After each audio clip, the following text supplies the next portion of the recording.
On today's Locked On Thunder podcast, the Memphis Grizzlies are swept away despite figuring some things out. What's our takeaways from round one?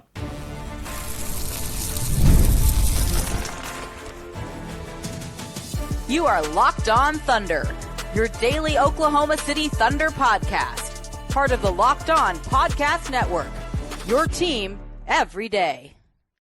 Let's get it going on the Locked On Thunder podcast, on the Locked On Podcast Network, your teams every day. Thank you so much for making us your first listen every single morning, every single day. We're here for you talking Thunder basketball.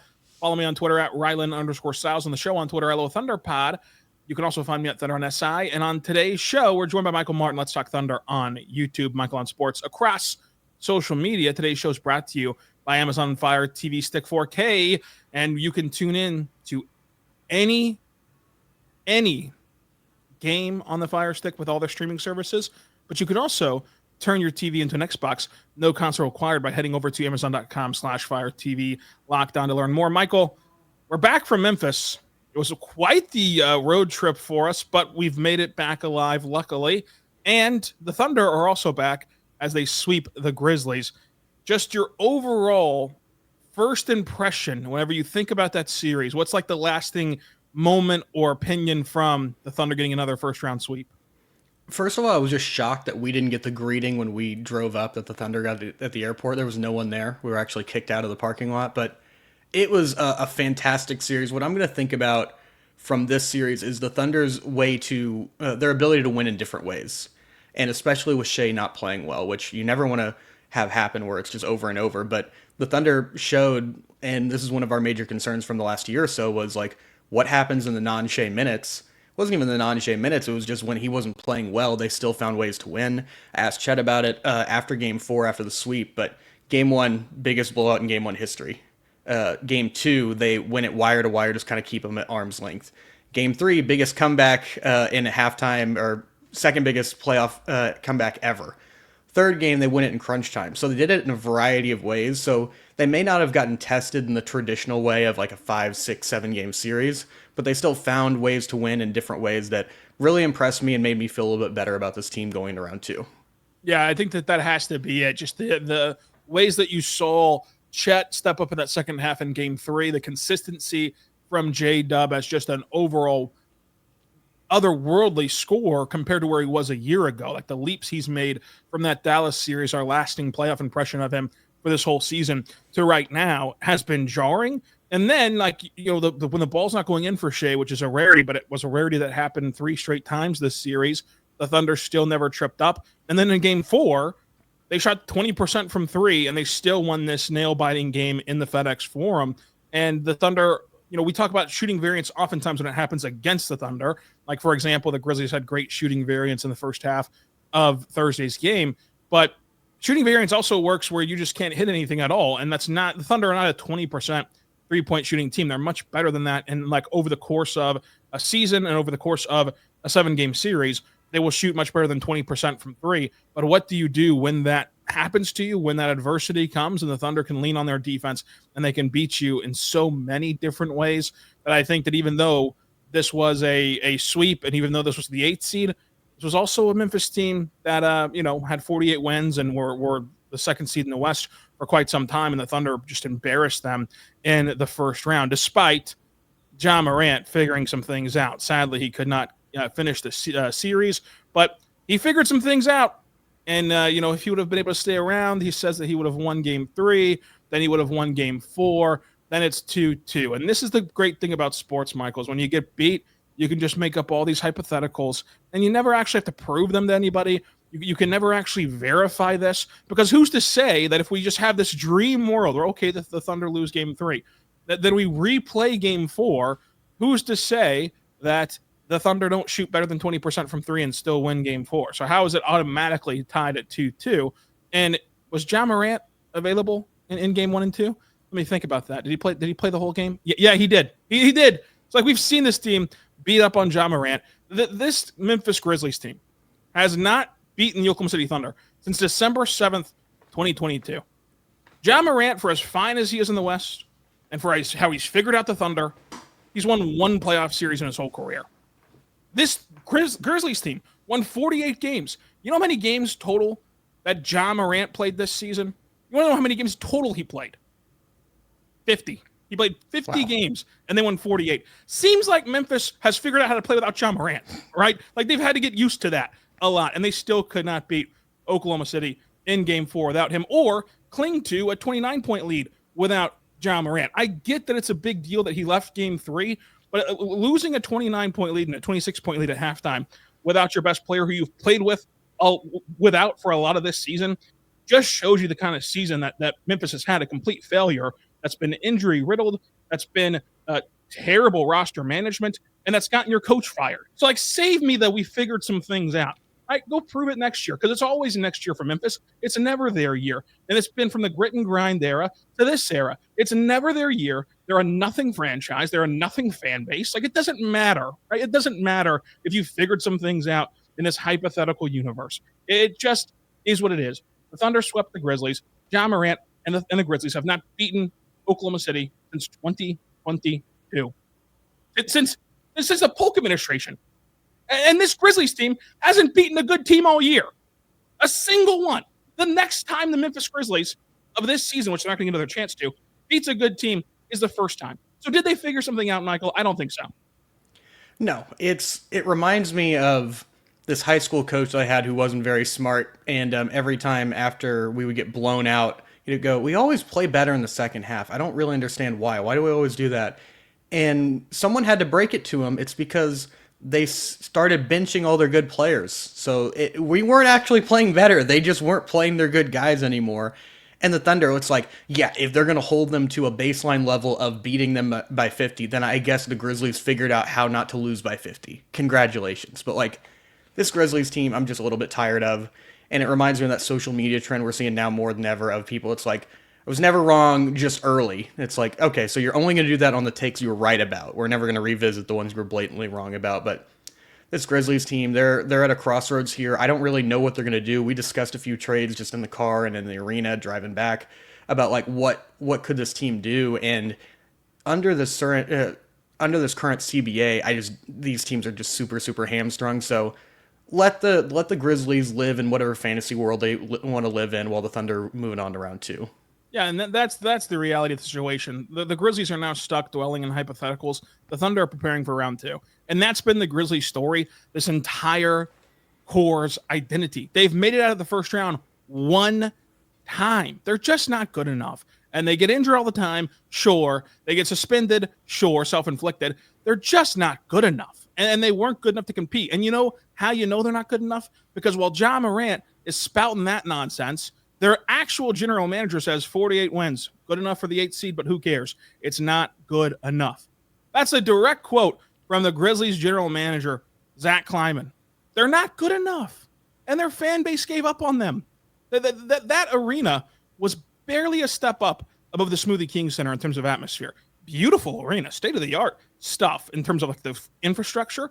The fan base quit on them because the Grizzlies quit on their fan base, and the Grizzlies quit on this season. And now, after the fact, to act like you didn't, whenever you got your coach fired and you had this horrific tumble down the standings and horrific collapse in Game 3 is ludicrous. And it just is another example of Ja Morant stepping in it because of his unbridled confidence, like him saying that they're fine in the West. But you know what? It's good for the NBA. It sells. It's why the NBA will keep marketing Ja Morant, because they know that he's going to say the thing that gets them attention and gets them eyeballs and gets people to care about it, but it's not actually about a ton of basketball stuff. So it sucks that Ja Morant got hurt. The Thunder would have been fine against Memphis with or without Ja Morant, as they proved throughout this whole series. Could they have to reschedule a concert and play Game 5 in the Paycom Center Monday instead of already having the series in the bag? Sure, I'll give you Game 3 if you want. If you need a pity game and get gentlemen swept, like we predicted that the Grizzlies would do. Like we predicted Thunder in 5 on this show. I gave the Grizzlies a game, so I'll give them Game 3 too. But it's not going to end up mattering. It wouldn't have ended up mattering. And Ja Morant saying that just continues to show a level of sore loser mentality that he has, and kind of he's at this stage in his career, and I hope that he gets out of it because he's a very exciting player. He's at this stage of his career where he can talk the talk, he can't walk the walk, and until he figures out how to walk the walk, then he's just going to be this bit player who has the sound bites, who has the cool dunks, but doesn't have anything meaningful and tangible to show for it. And that's just the reality of the situation. Oklahoma City moves on to round 2. We're going to move on to round 2 as well. But before we do that, what's the big standout? Who were the stars of round 1 for Oklahoma City? What should the Thunder sharpen up in game number 2? And who will the Thunder play, and who should the Thunder hope to play in round 2 between the Clippers and the Denver Nuggets? But first, I want to say right now, but your friends over at Prize Picks, go check out Prize Picks today because Prize Picks is great. Prize Picks is there for you. Michael, you know how fun Prize Picks is, and basketball and hockey playoffs are here, and it's the best time to jump in to Prize Picks because it's a top destination for daily fantasy action. Prize Picks makes it very simple. You pick more or less on at least 2 player projections, and you're in. You can even mix and match players across basketball, hockey, baseball, and more for your shot to win up to 2,000 times your cash. I like taking the more option on J-Dub points in game 1 of the second round. And why not just sprinkle in a little baseball with it too? Bobby Witt Jr. more on hits and have yourself a day. Have yourself a doubleheader. Go download the app today. Use code LOCKEDONNBA for $50 instantly after you play your first $5 lineup. That's code LOCKEDONNBA to get $50 instantly after you play your first $5 lineup. We're back on Locked On Thunder on the Locked On Podcast Network, your teams every day. Joining us today is Michael Martin at Michael on Sports. Let's Talk Thunder on YouTube. Michael, round 1 in the rear view. And I think some stars were born in round 1 if they can parlay the success from that round to this one. Who would you say was the top billing of like we did our biggest takeaway? Who are you left most impressed with on this Thunder team after round 1? It's got to be Jalen Williams, J-Dub. I mean, this is just maybe some of it's because of just how many questions we've had and how much we've highlighted this over the past year because we've been potting for a while together, and that's been a big thing of like, can J-Dub be the number 2? Can he step up and be that guy? And he did all that and more time and time again throughout the series. It wasn't just one game. It wasn't just a few sequences here and there. He was relentless for most of these games throughout the series. And that just really, really impressed me because, like I mentioned, that's something we've been harping on for a very long time. I asked him about it after Game 4, and he credited a change in mentality of being more aggressive, being more attacking, getting downhill a little bit more, and not just floating as much and relying on, I don't want to say relying on, but sitting back because there are so many talented guys around him of just sort of just letting things happen. And instead, he put the pedal to the metal and put more of, I don't know, an attacking mindset on, and it really paid dividends for the Thunder team throughout the series. And I think it's going to keep paying dividends for them if he continues to do this because I think it was Isaiah Thomas, Detroit Pistons Isaiah Thomas, who said this once, but you can't be a threat as a passer unless you're a great scorer.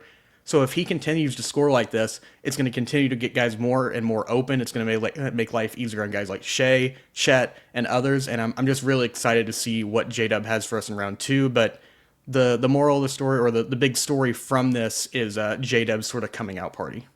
Yeah, I would have to agree on like him being the number 1 guy to talk about because you could make the argument that like Caruso was really impressive or Caruso should have been in this number 1 slot. But to me, we've already seen what Caruso was in the playoffs. Like we've been banging the drum for this regular season, really being a nothing burger for Alex Caruso and how they've been protecting him in the regular season to ensure he gets to this destination. I mean, from last July, we're almost a 12-month cycle now.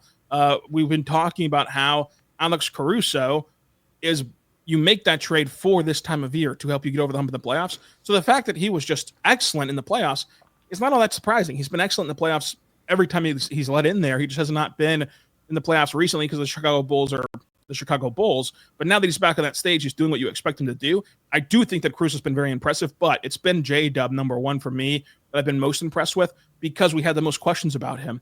It's a lot to put on a guy in his second ever playoff run, third ever NBA season, to say you got to be a number 2 scoring option on a team that hopes to win a championship, on a team where with the way the bracket is shaking out, something short of the NBA Finals, like making it there at least, would be a disappointment. Like would leave people internally, externally disappointed and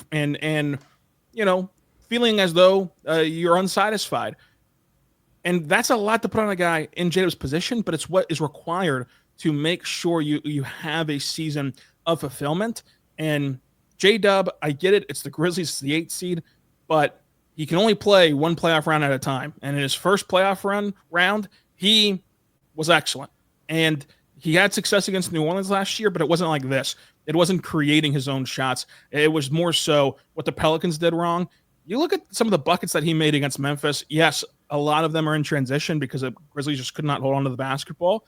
But when you look at his half-court buckets, they were tough shots that he created thanks to his tighter handle, that he was able to rise up over defenders in the mid-range. He was able to relentlessly get to the rim, which led to him getting free throws. Now he's got to capitalize on free throws more. Like whenever we get into what to sharpen up, it's a team-wide thing, but especially for J-Dub, you've got to be able to cash in your free throws. But he's finally getting to the line more over this last stretch of games where if you go back to his last 6 regular season games plus this playoff round, he's gotten to the line way more than he typically has throughout his career because he's figured out the art of playing aggressive and playing with force and force enough to make the officials call the fouls versus leaving it kind of in a gray area. So Jalen Williams and his ability to step up as a scorer was huge, but also as a facilitator because it opened himself to, while it wasn't some Magic Johnson like passes like the one that Shai had behind his head, it was just making quick and right decisions where it felt like when he had the ball in his hands that J-Dub was in control and was going to dictate what the defense had to do versus react to what the defense is doing. And that's a massive change from where he was against Dallas. And that's a massive change from where he was all of the last postseason, again, even when he was finding success against New Orleans. And that's what's going to have to be sustained for this team to do what they're capable of, which is win a championship. Yeah, his playmaking. He doesn't have to be Luka. He doesn't have to be LeBron. He doesn't have to be Magic Johnson. A good comp here for sort of his role based on what you're describing, I think, is a guy like Kawhi Leonard, where you're never super, super impressed by any of his passes, just like the style of it or the spice on it. But he always makes the right play, and he kills guys for double teaming him. He kills guys for cutting in the wrong places, stuff like that. I think that's what you're seeing from Dub and hope to see even more of. He doesn't have to be some generational passer like a Jokic or whatever, or some offensive hub. That's what Shai's for in a lot of these things, even though he's not that level of passer either. But when you combine those two guys, it makes it very, very hard to beat, and you have enough connective passing around them with Hartenstein, Caruso, Chet, other guys like that. So really impressed all around, and not to sort of blow over it because you mentioned it earlier, but Caruso, he wasn't the best player in the series because he doesn't shoot all that much. He doesn't score enough to be really considered in that area, but I was super impressed by him. We knew that the playoffs were his sort of time of year to really expand his game and show what he's capable of, but just seeing him take like basically a sledgehammer to the Grizzlies in game 3 with or without John Morant was super, super impressive because it felt like 10 straight possessions where Caruso just said, I'll just switch on whoever has the ball and I'm just going to take it away and we'll just go the other way and score. And it happened time and time again. And I think that veteran leadership and just presence on the floor goes a really, really long way. Just having a guy with championship experience who's connected with Mark, I think that it can't be discounted. But Dub, best player in the series, but I was still super impressed with Caruso. Yeah, and to even further that point about his defense, like the way that he was able to allow the Thunder to defend Jaren Jackson Jr. was big, and it reminded me of whenever they made the trade and Sam Presti got on that Zoom call, 12 hours after the trade and was talking about his scalability defensively. He referenced that ability to defend all across the board in terms of positionally multiple times, and this was the vision of like what he did to take on the Jaren Jackson Jr. assignment where that's his man, but it's his man. He's defending Jaren Jackson Jr. as well as you can as a one-on-one defender. But whenever he's forcing Jaren Jackson Jr. to the baseline and you have Chet roaming at the rim, and now Jaren Jackson Jr. is hitting his spin move into Chet, and now you've got Chet and Caruso there, and then Caruso can peel switch onto somebody else and take that pass away and just leave you befuddled. That's what allowed the Thunder to just shrink Memphis and suffocate Memphis in this series, and that's a trait that will be very valuable down the stretch. You look at just the second round, like you want that against Kawhi Leonard. Like Kawhi Leonard would be a very difficult cover for this Thunder team. For as many elite defenders as the Thunder have, Kawhi's size and ability to rise up against a one-on-one defender, it is a really big problem the Thunder are going to have to solve if they face the Clippers next round. But if you can put Caruso on him and then roam somebody over to him like they did in that final possession against the Clippers whenever they won that game in LA without Dub or Chet, like that's going to be a big deal for Oklahoma City moving forward. But his defense was just stellar. His ability to create turnovers was stellar because we've always talked in the NBA about how in the playoffs it slows down. It becomes more of a half-court game. Well, not if Alex Caruso and all these guys are jumping the passing lanes, getting deflections, diving for loose balls, collecting long rebounds, and pushing the pace. It allowed the Thunder, and I think Caruso specifically allowed the Thunder to continue to play at such a high pace that they want to get out and run with, whenever the playoffs typically lend you not to be able to do that a whole lot. And so it's a great job from Caruso. I thought that Chet Holmgren was another standout. We'll talk about him. We'll talk about what needs to be sharpened up and who will the Thunder face next round, all coming up. But first, want to say right now, my good friends over at Prize Picks, at FanDuel, go check out FanDuel today. FanDuel is great. FanDuel is awesome, and you should use them because they have everything that you want in terms of betting. You want to do live bets, same game parlays. You want to do spreads, player props, over-unders.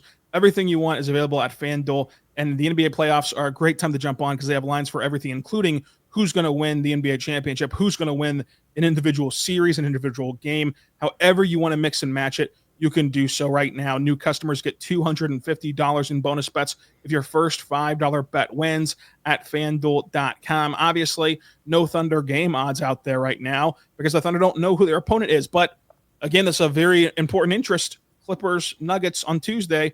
Clippers 1.5-point favorites on the road in Denver for a pivotal game in that series. And the NBA Finals odds, OKC, number one on the board, plus 160 to win the NBA Finals. We're back on the Locked On Thunder podcast on the Locked On Podcast Network, your teams every day. I'm Rylan Stiles, also Locked On Thunder. That's Michael Martin, Michael on Sports on Twitter, and Let's Talk Thunder on YouTube.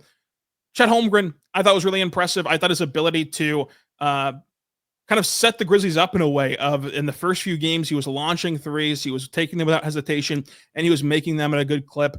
Third quarter and second half of game 3 especially, he took another level. And then in game 4, you saw Memphis react to that, and they're closing out to him harder, and he's using that to get downhill some. But overall, he was a standout on defense, especially because of his paint protection. But also, I don't know how you get around Chet Holmgren in the sense of Scottie Pippen Jr. was the fastest player on the floor, and there was multiple possessions last night where Chet Holmgren was able to just take him away. Like he was driving into Chet, and Chet's able to keep up with him and get a block at the rim. He was Nash dribbling the baseline, and Chet just pokes the ball free, gets the steal. Scottie Pippen Jr. fouls out, trying to foul him after the turnover. Like that is something that a 7-footer should not be able to do, period. But especially a 7-footer that broke his hip on November 7th should not be able to do. And that's where you get into when people start talking about like, oh, Depoy is Wemby's award for the next 20 years. Chet's going to win a Defensive Player of the Year award. He just is. Like when he stays healthy, he's going to win one. We talk about voter fatigue a lot with the MVP. It's going to be the same thing with Defensive Player of the Year. But there's also it's tough to grade it because each guy missed different chunks of games. But the rim protection numbers for Chet is actually better than Wemby, and he's able to do things outside of the rim as well, like he showed in this series. But offensively, I'm going to couple this into kind of what has to be sharpened. And like everyone's freaking out right now about the 3-point numbers. And I get it. Like they didn't shoot the ball well percentage-wise from 3. But Michael, I actually left the series more encouraged with the Thunder from beyond the arc because of how they were missing. Like last year against Dallas, they couldn't hit threes because they weren't taking them. They just refused to get the shots up. They didn't understand that the tight windows are natural in the playoffs. And for a team that last year was predicated on being unselfish and giving up good shots and hunting great shots and swinging the ball around the perimeter and finding the weak spot of your rotations, that happens every night in the regular season where teams are laxed in their rotations. When you get to the second round and beyond, it doesn't happen in the playoffs. You're going to have to be comfortable taking tightly contested threes or moderately contested threes and just live with it and not try to go get that great shot. And I think that the Thunder, they got the looks that you need in the playoffs, and they just so happen to not fall. But the lack of hesitation from Chet from 3 and J-Dub from 3 and Isaiah Joe from 3 and Cason Wallace from 3, like the lack of hesitation, even Wiggins when he got to play, it was a big question that we talked about ad nauseum for 82 games this year. And that question was answered. They were shooting them. They just got the wrong end of shooting variance. And you could be looking at next round where the shots actually fall, just like with SGA, where in the first 3 games, he got to the spots he wanted to, and he kept saying that his process felt really good. The ball just didn't go in. Then the ball goes in game 4, and he's back to being like this MVP and insanely good player. Like, it can be the same thing for the Thunder, where if they just are willing to take threes in a tight window like they were in the Series 1, If they do that next round, they can start to fall, and then we're having a completely different tune about their offense and about their 3-point shooting. Yeah, I had a few questions, and we talked about it during game 3 when they were really getting down about, it's kind of rearing its ugly head. You're seeing some guys who don't look super confident, but they didn't look gun shy in the second half. They continued to take shots, and it's one thing to just be comfortable taking the shot. It's another one shooting it and feeling like you're going to make it, like confidently wanting the ball, because there are some guys like that in the end of the game situation, like a Trae Young, like a Jalen Brunson, like a Shai, where it's like, just give me the ball. Luka especially, just like, I don't care how it is. I want the ball. I want to shoot it. I don't care if there's 3 guys on me. I'm going to feel really confident taking it. And there's certain guys who just aren't like that as much. And I'm with you. I think that it should be encouraging that it's like, if you're going to have a bad shooting performance, and we saw a bad Shai performance, you got it out of the way now. Like, that was eventually going to happen. And there will probably be another shooting slump for this Thunder team at 3-point shooting in another game here or there, maybe 2 games. But that's just one of the, eventual sort of unarguable things. And so I was really impressed, like you mentioned, with some of those guys, like Chet especially, where he has 1 point in the first half. He doesn't make a single field goal, and then he scores 21 in the second half, making a bunch of threes, making a bunch of tough shots, and just sort of the self-belief that these guys have and having the confidence to go out there and fail, because that's a big thing with shooting, is just straight-up confidence of feeling like you're going to make every shot you possibly put up, and if you miss, you feel like there's something wrong with the rim, wrong with the ball, it can't be your shot. So we love irrational confidence for shooters, but I was just as impressed as you were with some of the things defensively with Chet. The only thing I'll push back on is I think that the odds of him getting a depoy are only hurt by the fact of what we saw with Lou Dort this year, in terms of there are just so many guys to choose from that you're going to end up splitting the pie in too many ways, whereas Wemby, it's just sort of, undebatable that it's him. He's the guy. I think Chet is as good, if not better, rim protector. I think he's more disciplined and more fundamental. I think Chet just has Wemby has a higher ceiling just because of the physicality and his athleticism.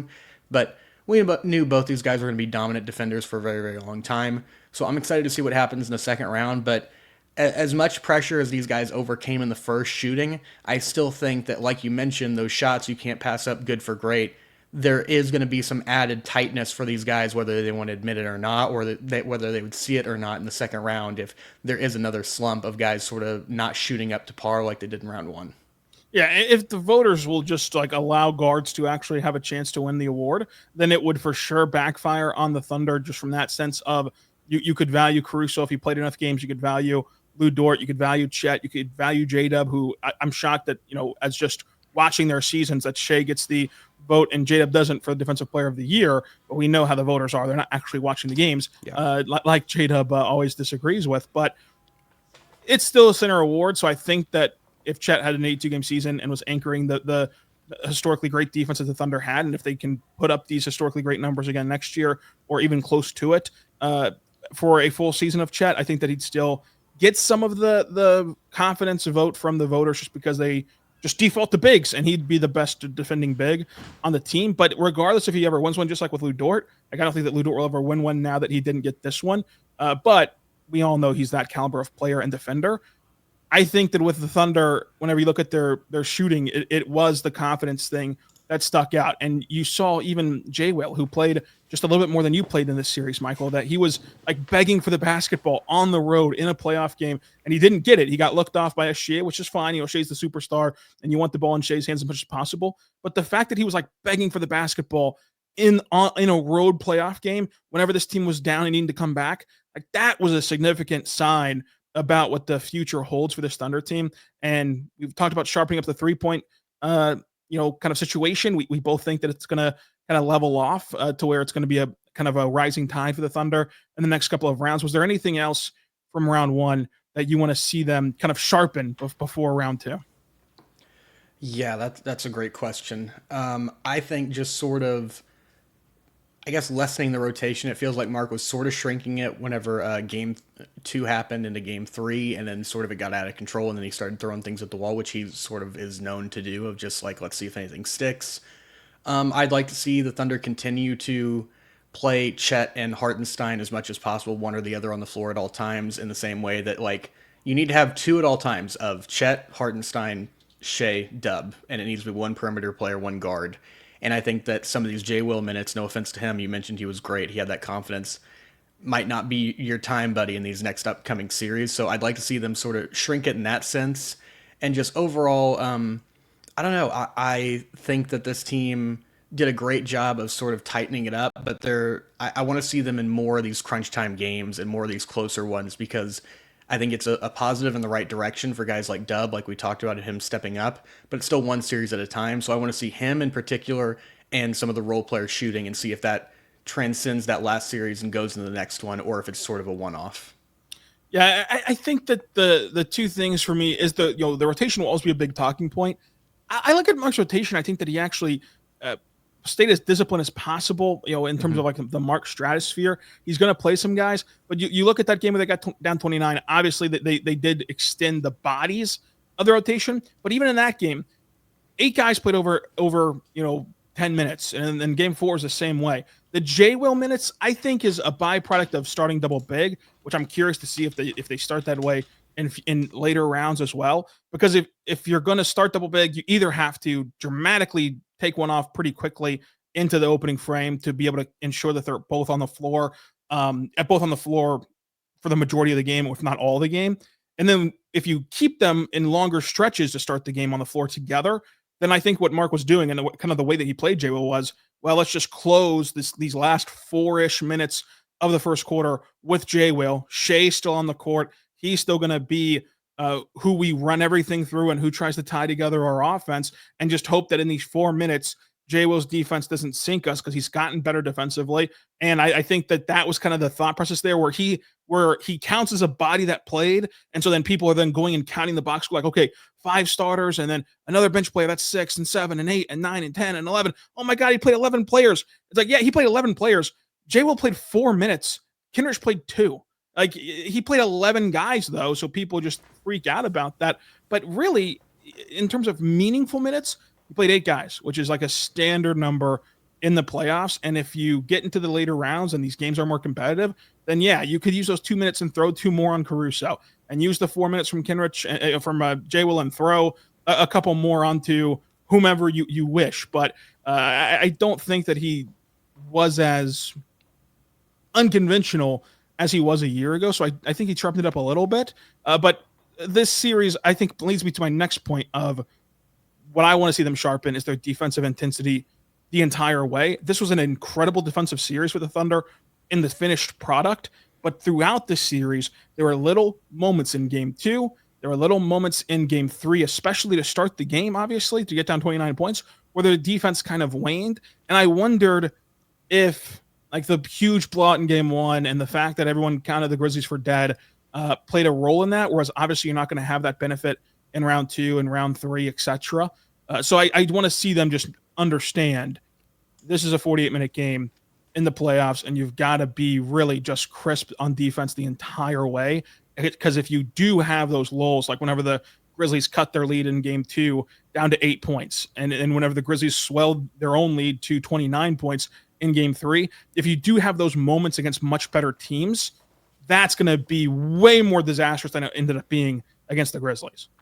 Yeah, the other point I have is, this is when I stored away and it decided to kind of jog my memory again, and that's Lou Dort's shooting. Like, we talked about the shooting in general. Rylan, his shooting splits 30.8% from the field, 26% from 3. He went 4 of 8 from 3 in game 1. The rest of the series, 2 for 15 from 3. Like, that just can't happen, and we know he's a much better shooter than that. That's one of those things where it's like, it has to be better, because we know how invaluable he is to this team defensively. He can't be a non-factor offensively. Like, he made 4 total shots in game 1. The rest of the series, games 2 through 4, he made 4 shots. He made 8 shots total from the field in the series. Like, just unacceptable stuff. And I'm not going to just sit here and just blast Lou too much, because, like, these guys want to make their shots. Like, I'm not dumb. They're not intentionally missing. But for the Thunder to achieve their dreams and reach that championship standard and go all the way, Lou Dort has to be a heck of a lot better offensively as a shooter. I don't know exactly what happened. Maybe it's just a cold streak. We've seen Lou be hot and cold all throughout his entire career with Oklahoma City. So I think he'll bounce back. But that is one of the things that I would watch, is just, I don't want to say a major storyline, but under the radar one for this next series, because, like I mentioned, he's going to be in these games. Mark trusts him. He's going to be in there for defensive purposes. And if he can't shoot, it really puts a cap on this team offensively on their ceiling. Yeah, and that's like a perfect leeway into like, did Lou take some uncharacteristic shots at times? You could say that. You could grade some of his threes as like, maybe shouldn't have done that. Or like even just his shots in general, especially like at a segment of game 4. It's like, okay, maybe should have shot that one. But for the whole season, he's shooting 41% from 3.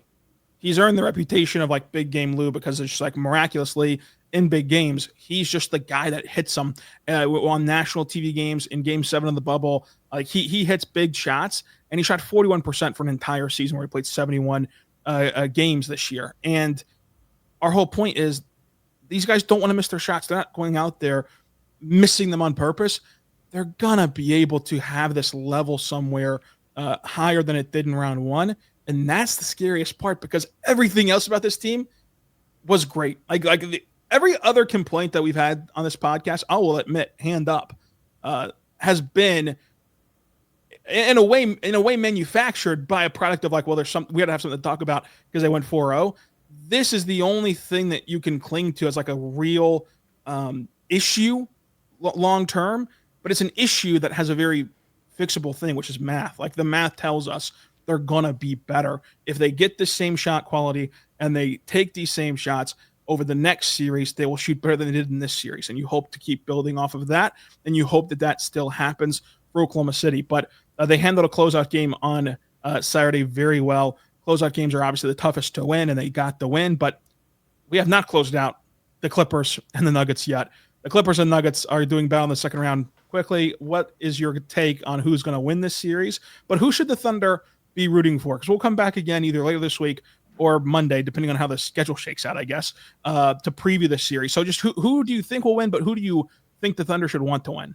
Boy, it might as well be a coin flip. We've seen 2 games that get ended by an Eric Gordon missed dunk or made dunk, wins or loses the Nuggets the game. I'm going to say, I guess, the Clippers and just hedge, but I think the Thunder should want Denver to be the team that comes out. I think that Denver is just so hobbled right now, and Jokic looks gassed. And I think that's a team that you have all these young, fresh guys for the Thunder could really run them out of the gym. They don't have a single guy who matches up with Shai at all. At least the Clippers have a few guys who you can like reasonably throw at him. They're not going to shut him down, but Derek Jones Jr., Chris Dunn, Kawhi, like it makes sense at least that it's going to be more of a challenge. The Nuggets don't have anybody for Shai or Dub. Like I think that's a major deal. And as long as you sort of just limit and corral Jokic, whether it's making him a non-scorer or make him score all the points and not get his teammates involved, I think that's the best way. So I would lean towards the Clippers winning this series because of some of those reasons, like the injuries for the Nuggets and Jokic looking gassed. But if I'm the Thunder, I want it to be Denver. Yeah, I think that the Thunder should want it to be Denver as well. I think that it's also very fun narrative-wise either way, whoever wins the series, but especially if it's the MVPs going at it in round 2. But basketball-wise and who gives you the cleanest path to the Western Conference Finals, I think it is Denver that you would have an easier time against. Who I think will win this series, it is a coin flip. I'm not going to argue anyone on who will win this series. The only reason that I'm still going to say Denver is because that's who I picked before the series, and I picked it to be a Game 7 in Denver. I picked it to be a very close series, and the injuries is the only thing that could really change my mind. But like, is Russ going to be able to play in this game against the Clippers in Denver to really swing this series one way or the other? We'll have to see. Michael Porter Jr. still fighting it out and gutting it out, but I'll just stick with Denver just because I picked them. But I don't begrudge anyone who thinks that this is the Clippers series, and that the fact that they came back last night but still lost is actually a worse sign for Denver than it was for LA. But we'll see who ends up being. Perhaps we'll be back at the end of this week, Michael, depending on when the second round ends, or the start of next week. But we will be back. But they can find you on Let's Talk Thunder on YouTube. What do you got cooking up for them? Well, after this long road trip where we did a bunch of great things, I got a little bit sidetracked and didn't finish this last video that I've been teasing now for the past couple pods, but that'll be released by Thursday. You can make me accountable for that. I will, if I don't get it done by sometime on Thursday, I will let Rylan choose any Elvis movie and I'll have to watch it.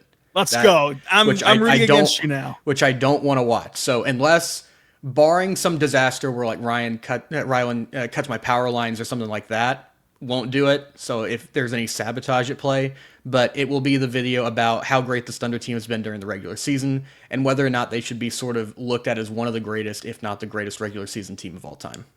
Go check that out by Thursday. I'll, of course, retweet it and make sure that you know about it. And Mike will be back possibly this week to let you know that it's already out. And if not, get ready to learn Elvis movies, buddy. Until next time, be good and be good to one another.